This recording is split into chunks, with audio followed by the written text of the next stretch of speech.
Hello friend, स्वागत है आपका हमारे चैनल किड्स कार्टून आई के में। एक गांव में टुनटुनी नाम की चिड़िया अपने दोस्त काले कौवे के साथ रहती थी। टुनटुनी का दोस्त कालू कौवा बहुत ही ज़्यादा गंदा था। ना नहाता था ना धोता था। हमेशा ऐसे ही सुबह उठकर स्कूल चला जाता था। चलो कालू कौवे स्कूल चलो। ये क्या, तुम इतनी बदबू भी मार रहे हो? अरे टुनटुनी, तुम अपना मुंह बंद रखो। मैं तो ऐसा ही हूँ। अरे तुम इतने गंदे हो कि तुम ना नहाते हो ना धोते हो। हाँ टुनटुनी, मुझे तो पानी से बहुत डर लगता है। चलो मैं तुम्हें मेरे कुछ दोस्तों से मिलाती हूँ। वो अपन को स्कूल जाने वाले रास्ते पर ही मिलेंगे। वो दोनों फटाक से स्कूल के लिए निकल जाते हैं। रास्ते में टुनटुनी को कुछ दोस्त उसके मिल जाते हैं। अरे टुनटुनी, ये क्या, ये कालू कौवा तुम्हारा दोस्त है? तुम तो इतनी साफ सुथरी और चकपक रहती हो, और ये तो इतना गंदा है, ना नहाता है ना धोता है। इसके पास से बहुत ही बदबू आ रही है। अब से तुम हमसे मिलने आओ तो इस गंदे कौवे को लेकर मत आना। अरे तुम ऐसा मत बोलो, कालू मेरा दोस्त है, दोस्त।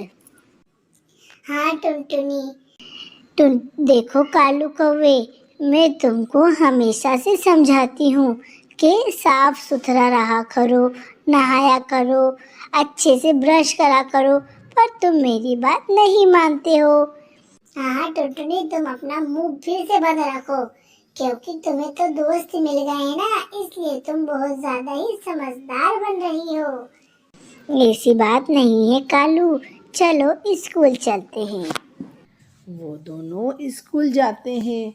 स्कूल में जाकर जैसे ही पढ़ना शुरू करते हैं, सारे बच्चे अपनी नाक बंद कर लेते हैं।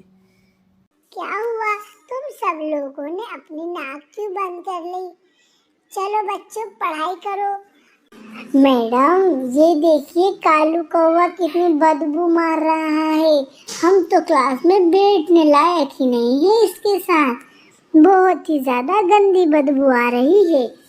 बेटा कालू, तुम इतने गंदे क्यों रहते हो और ऐसे गंदी हालत में स्कूल नहीं आते हैं? कल से अगर तुम ऐसी हालत में स्कूल आए तो मैं तुम्हें स्कूल में नहीं बिठाऊंगी। तुम आज ही से जाकर स्कूल के बाहर बैठो। कोई बच्चा तुम्हारे साथ ना ही लंच करेगा, ना ही खेलेगा, ना ही पढ़ाई करेगा। तुमको हम बोल बोल कर परेशान हो गए हैं कालू। तुम तो बहुत ही ज्यादा गंदी बदबू मारते हो। तुम्हें पता है तुम्हारे पीठ पीछे सारे टीचर तुम्हारे बारे में क्या बातें करती हैं और तुम्हें किस नाम से पुकारती हैं कि जैसे ही कालू कौवे की क्लास में जाओ ऐसा लगता है दम घुट जाएगा बदबू के मारे। लगता है तुम महीनों से नहीं नहाए। चलो अब फटाक से जाकर स्कूल के गार्डन में बैठ जाओ। कालू कौवा निराश होकर गार्डन में जाकर बैठ जाता है। टुनटुनी, मैं मेरे दोस्त के बारे में ये सब बातें नहीं सुन सकती हूँ टीचर। कालू मेरा बहुत अच्छा ही दोस्त है। ऐसा कहकर टुनटुनी भी कालू कौवे के साथ जाकर गार्डन में बैठ जाती है। अरे कालू, मैं तुम्हें कब से समझा रही हूँ भाई कि थोड़ा अच्छे से नहाया करो, धोया करो, ब्रश करा करो।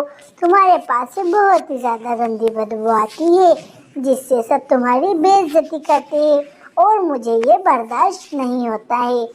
तुम चलो घर और नहा धोकर कल सुबह स्कूल आना। फिर देखना सब तुम्हारे साथ लंच भी करेंगे, खेलेंगे भी और पढ़ाई भी करेंगे, और सब तुम्हारी बहुत तारीफ भी करेंगे। टुनटुनी जैसे तैसे समझाकर कालू कौवे को उसके घर लेकर जाती है। माँ जी, कल सुबह मैं अच्छी साफ सुथरी यूनिफॉर्म पहनकर स्कूल जाऊंगा। टुनटुनी ये देखकर बहुत खुश होती है। जैसे ही सवेरा होता है, कालू कौवा तुरंत नहा धोकर अच्छे से खुशबू लगाकर टुनटुनी को लेने जाता है और बिल्कुल चमकता है दूर से ही। टुनटुनी और टुनटुनी। हाँ कालू, अरे वाह, तुम तो पहचान में नहीं आ रहे हो कि तुम मेरे भाई कालू ही हो। कितने सुंदर लग रहे हो, मुझसे भी ज्यादा सुंदर। ऐसा सुनकर कालू शर्मा जाता है और अच्छे से दोनों स्कूल जाते हैं।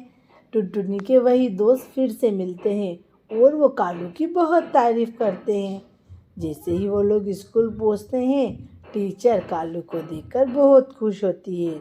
देखा भाई, आज तुम्हें स्कूल में कितनी इज्जत मिली।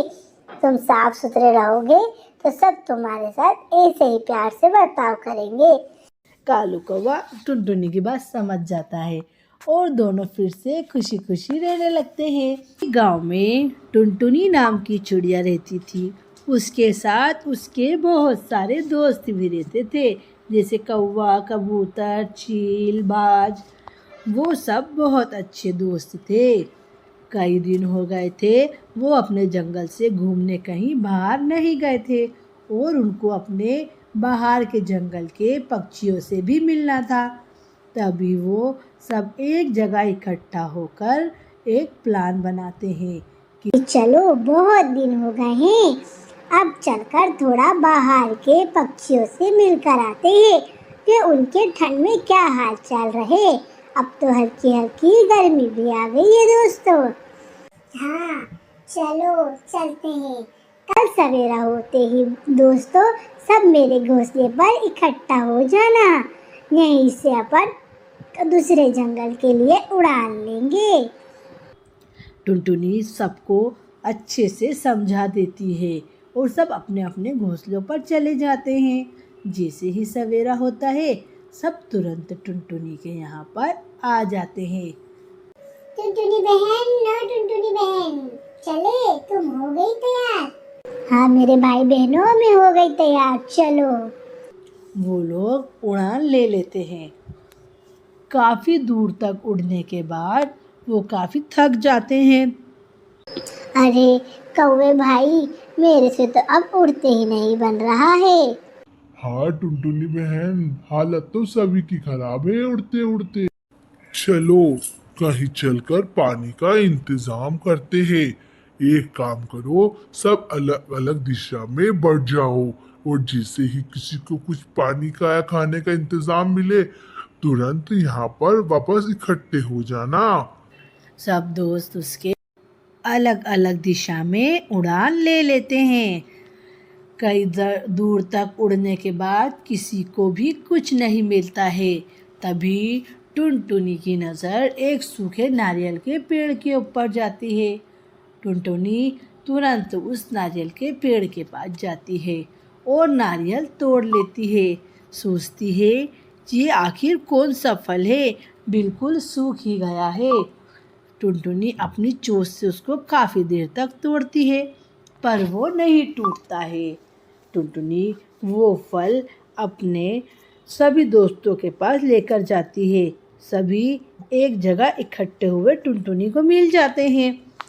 टुनटुनी बहन, हम तो इतना थक गए, हमें तो कुछ भी खाने या पीने का इंतजाम नहीं मिला है। और तुम ये क्या लाई हो? अरे ये पता नहीं कौन सा फल है। एक सूखा हुआ पेड़ मुझे दिखा जिसमें ये फल था, मैं इसे तोड़कर ले आई हूँ। चलो सब मिलकर अपनी अपनी चोंच से इसको तोड़ते हैं, देखते हैं इसमें कुछ मिलता है कि नहीं।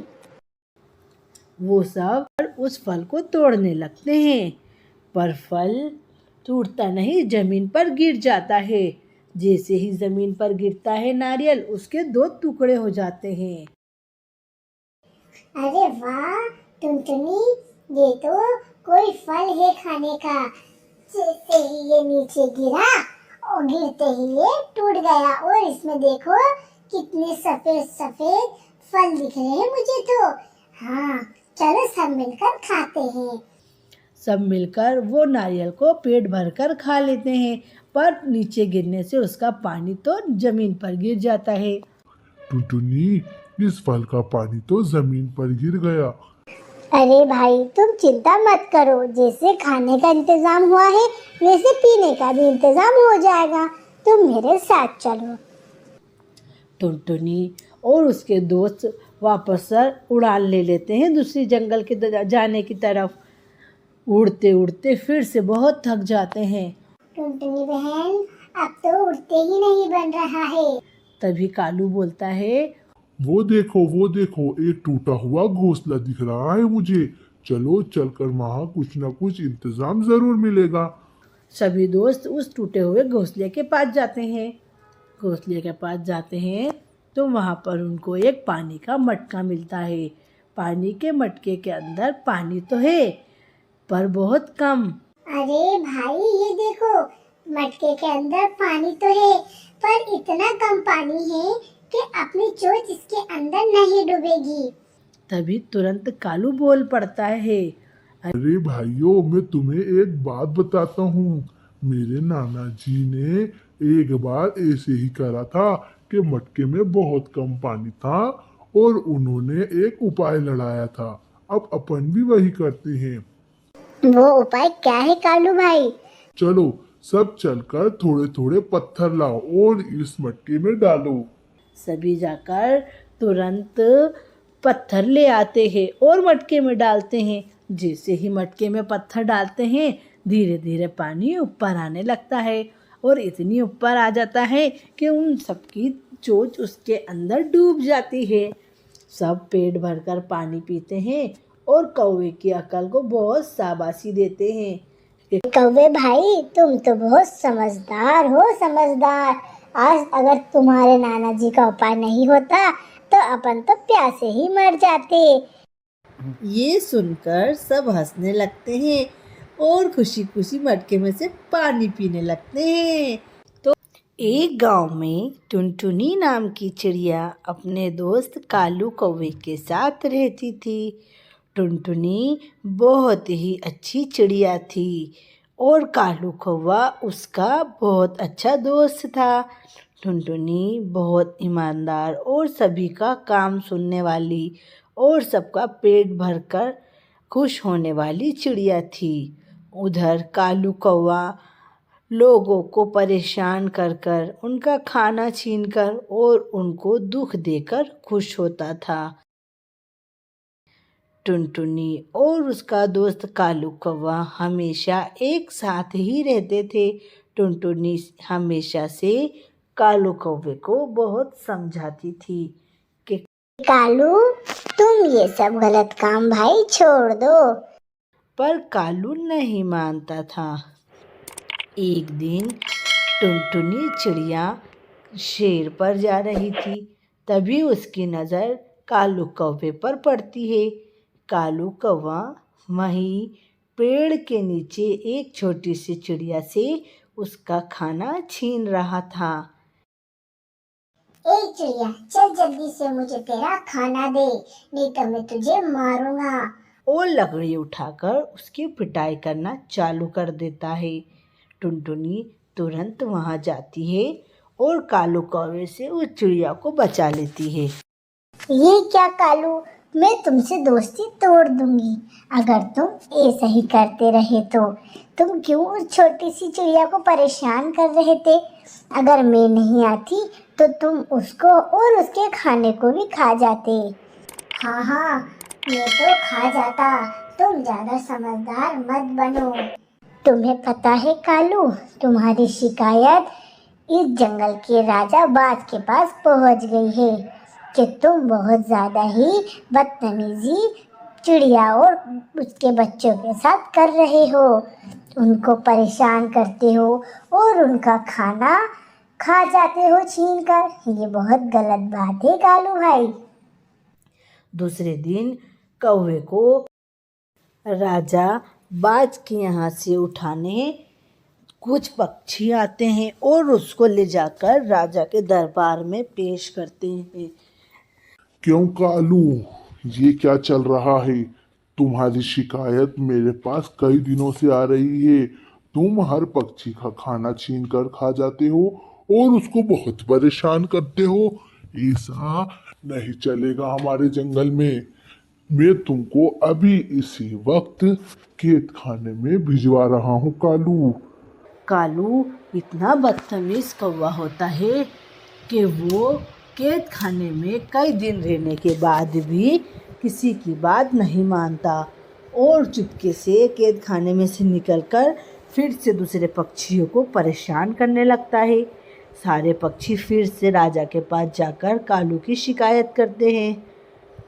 इतना क्रोध में आ जाता है राजा बाज कि कालू को बलि चढ़ाने का कहने लगता है। मैं आदेश देता हूँ, कालू को आज ही बलि चढ़ाओ, क्योंकि ये नहीं मानने वाला है। ये हमेशा मेरी बात को ठुकराकर पक्षियों को परेशान करता है। अगर इसको दूसरे गांव में भी भेज दिया तो ये दूसरे गांव से आकर पक्षियों को परेशान करेगा। मैं ये नहीं चाहता हूँ कि मेरे जंगल के किसी पक्षी के कारण मेरी नाक कटे। तुम तुरंत इसको बलि चढ़ाना आज। सारे पक्षी बहुत अफसोस में आ जाते हैं। उधर टुनटुनी चिड़िया फूट फूट कर रोने लगती है कि ये क्या हो गया मेरे दोस्त कालू के साथ। टुनटुनी ये बहुत अफसोस में बैठी रहती है कि तभी कालू कौवे को बलि चढ़ाने के लिए रखा जाता है। जैसे ही कालू की बलि चढ़ाते हैं, कालू को हटाकर वहाँ टुनटुनी आ जाती है और शहीद हो जाती है। कालू, ये देखो, तुम्हें पता है ये तुम्हारी दोस्त टुनटुनी है।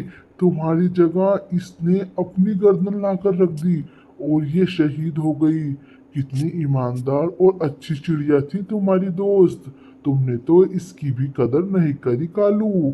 अब तुम बहुत पछताओगे। कालू कौवा बहुत अफसोस करने लगता है और बहुत ईमानदार कौवा बन जाता है।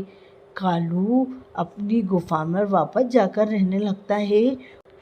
टुनटुनी मर तो जाती है, पर कालू कौवे को ईमानदारी की सीख दे जाती है।